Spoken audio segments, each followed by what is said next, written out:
In this video, you're going to learn how to graph logarithmic functions, and we're going to go through 6 different examples. I'm going to show you 2 different methods, so you can pick the method that works best for you or corresponds to what you're learning in your class or what your teacher's showing you. So let's dive in, and I'll show you how this works.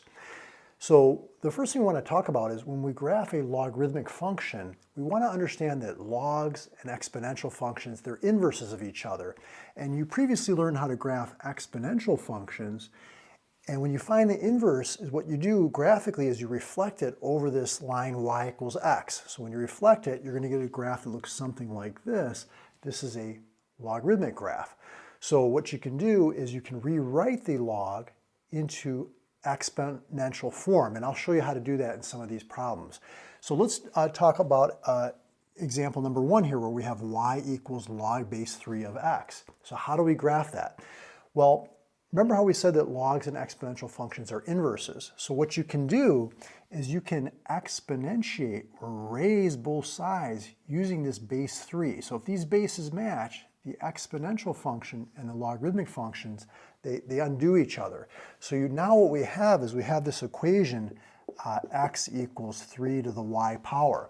So we'll make a table and we'll plug in some values for y, not x but y. So -1, 0, and 1. So 3 to the -1, when you have a negative exponent, you take the reciprocal. So 3 to the -1 is going to be 1/3. 3 to the 0, anything to the 0 power is 1, and then 3 to the first is 3. So now if we plot these points, let's see, we've got right 1/3, down 1, 1, 0, so that's right 1, up 0, and then right 3, up 1. And here's your logarithmic graph right there. Now, when you want to find the domain, what you want to remember is that you can't take the log of 0 or a negative number. So whatever is here, you can basically say x equals 0, and that'll give you this vertical line, which is right here on the y-axis. Okay, and then if you want to find the domain, this quantity here has to be greater than 0, because it can't be 0, it can't be negative. So that'll be your domain, everything greater than 0, or if you're in pre-calculus, you could write this as 0 to infinity is your domain. Okay, and then notice that this graph goes down and gradually up, up, up. So the range is going to be all real numbers, or if you're in pre-calculus and you're learning the interval notation, you could say -infinity to +infinity. So that's the basic idea, is basically rewriting this into the exponential form, and then you can make a table and graph.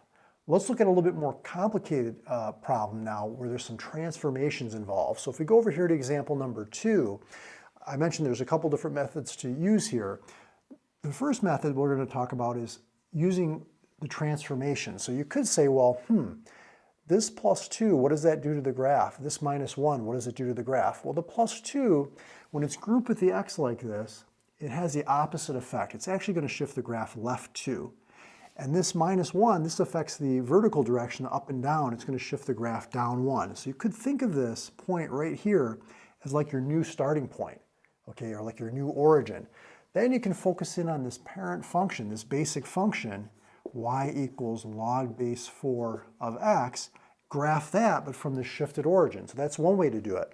So let's talk about that. So if we exponentiate both sides using this base 4, these are inverses of one another, 4 to the y power is equal to x. That's just rewritten in exponential form. Plug in some easy numbers. I usually plug in -1, 0, and 1, just some small numbers. 4 to the first is 4, but a negative, you take the reciprocal. So this is 1/4. 4 to the 0 is 1, because anything to the 0 power is 1. And then 4 to the first is 4.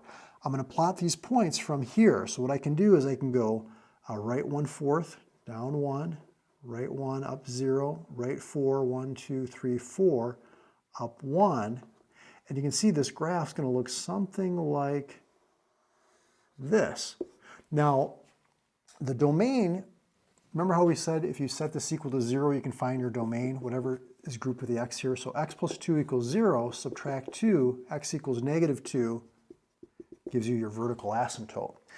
But if you want to find the domain, you make this an inequality. X + 2 is greater than 0, x has to be greater than -2. Or if you're in pre-calculus and you're learning the interval notation, you can say from -2 to infinity. And then the range is all real numbers, okay? It goes down and up forever and ever, or you could say negative infinity to positive infinity. So that's one option. Another option, okay, is you could set up your table, okay, just with y equals log base 4 of x, and then apply the transformations to the table. So you could say, plus 2, that's going to shift the graph left 2. I could subtract 2 from all of these y values. So this would be 2, this would be negative 1, this would be negative 1 and 3/4. Cross out the old x values. The minus 1 shifts it down 1. That means you're subtracting 1 from all of the y values. Cross out the old ones. Now you can just plot these points from the original origin. Okay, so that's another way to do it using the table, or you can use a shifted origin. Another option for you, those ones kind of go together. The other option for you is just to rewrite this in exponential form. So what we're going to do is we're going to try to get this x by itself here. So what we're going to do is we're going to add 1 to both sides. So that's going to be y plus 1 equals log base 4 of x plus 2. Then we're going to exponentiate both sides using base 4. So those are inverses, they undo each other, kind of like adding and subtracting or multiplying and dividing or squaring and square rooting.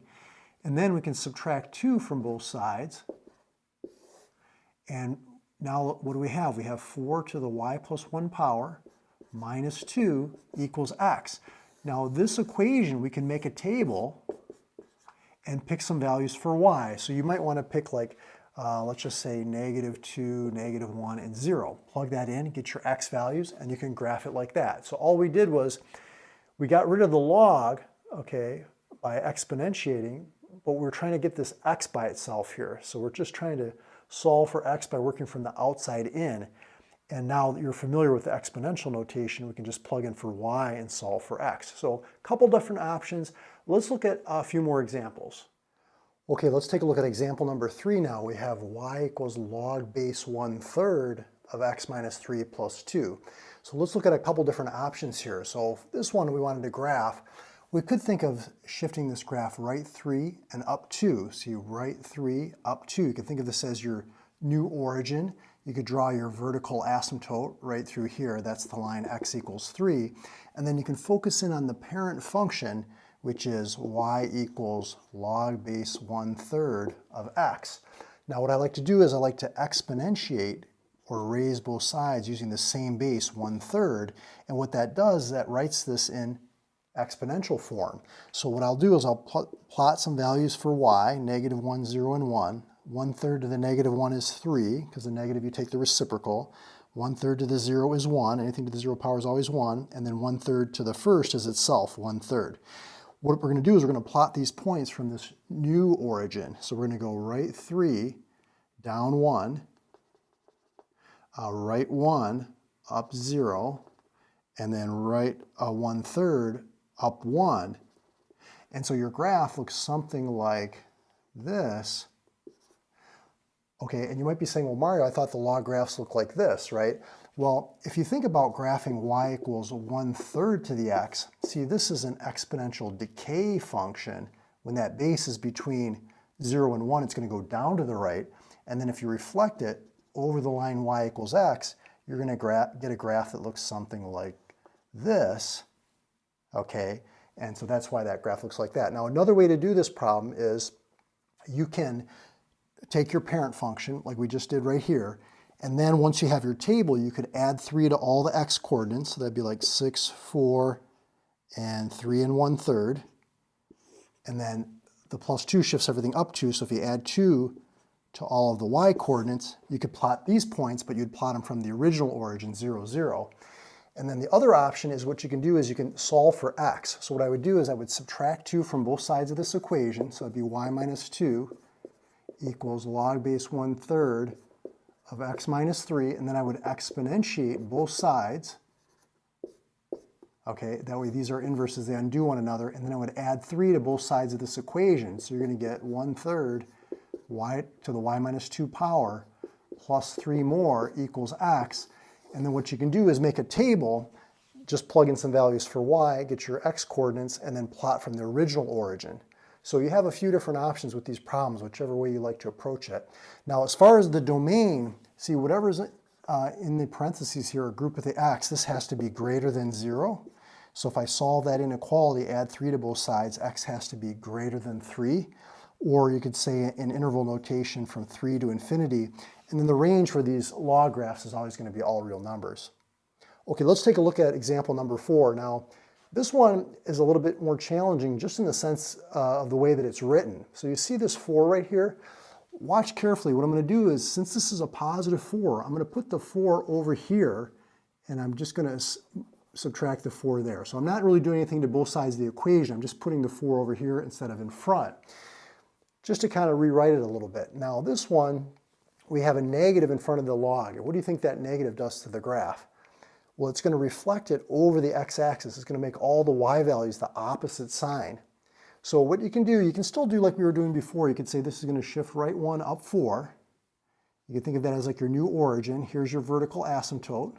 This is the line x equals 1. Remember, vertical lines are x equals lines. And then what we'll do is we'll focus on this parent function here, y equals negative log base 2 of x. Now you might want to multiply both sides by -1.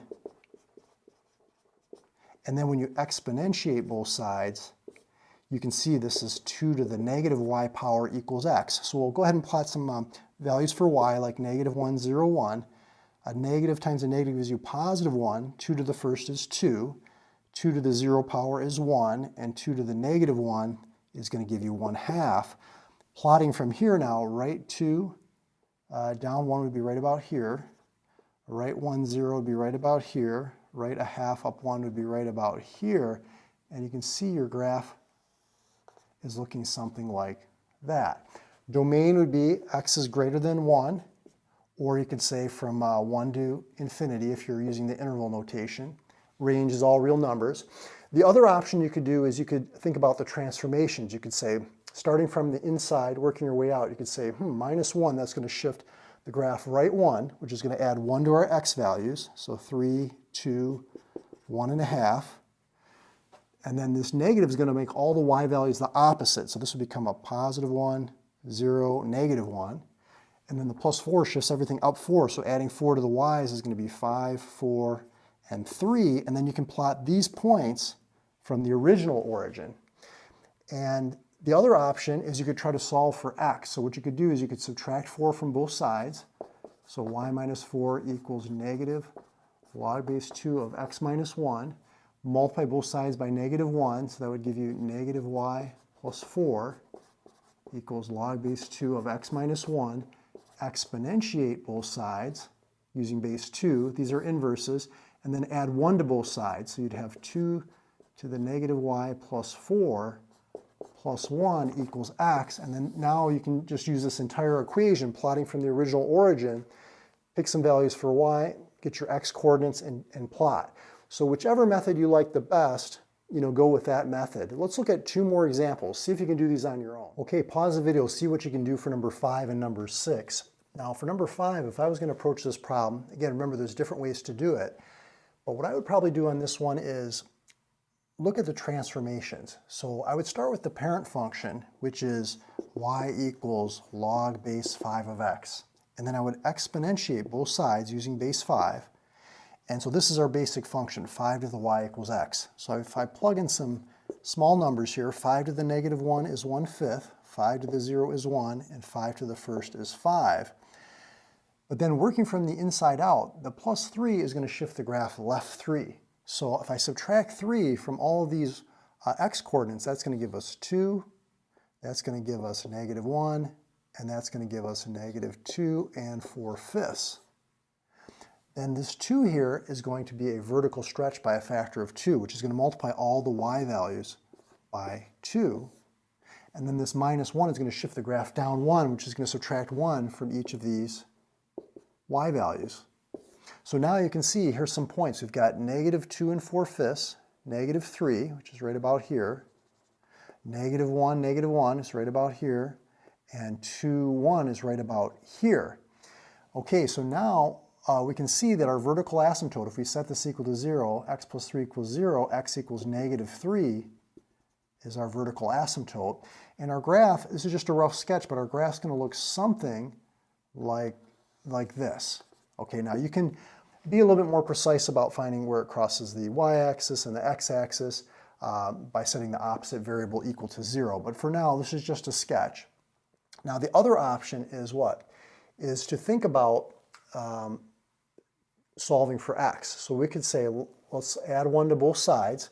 So that's going to give us y plus 1 equals 2 log base 5 of x plus 3. Divide both sides by 2. And then exponentiate both sides using base 5. So that's going to give us 5 to the y plus 1 over 2 power equals x plus 3. Then subtract 3 from both sides equals x. And now you can see we can use this equation, just plug some values in for y and solve for x, and you can plot your points like that. So a couple different options, transformations or rewriting, solving for x. Let's jump to the last example, number 6 here. How would you graph this one? Well, I'll start off by doing the transformations again. I'd start with the basic parent function, which is y equals log base 1/2 of x. Let's exponentiate both sides by raising both sides using base 1/2. This is our basic function. If we plug in some values for y, we get 2, 1/2 to the 0 is 1, and 1/2 to the first is 1/2. But then talking about our transformations, working from the inside out, the -2 is going to shift the graph right 2, which is like adding 2 to our x coordinates. So that would be 4, 3, 2 and 1/2. The -3 is going to multiply all the y values by -3. So this is 3, 0, -3. And then the +2 shifts the graph up 2. That's going to give us 5, 2, and -1. So now we can plot these points, right 4 up 5, which is right about here, 3, 2, which is right about here, and 2.5, -1, which is right about here. As far as the vertical asymptote goes, you can set what's inside the parentheses here equal to 0, and that's going to give you x equals 2. That's our vertical asymptote. And you can make an inequality and make this has to be greater than 0, so x has to be greater than 2. That's our domain, or you could say from 2 to infinity. And so you can see this graph's going to look something like this. What happened was you can see that the 1/2, originally the graph would look like this, right? Then we shifted it right 2, we reflected it over the x-axis and stretched it by 3, and then we shifted it up 2. So that's the graph there. So, and then this one here, I think we talked about, let's see, the domain would be from -3 to infinity, and the range is all real numbers. So great job if you're able to follow these examples. If you want more practice or you'd like to see more explanation, follow me to the other video I did previously talking about how to graph logarithms right here, and I'll see you over in that video.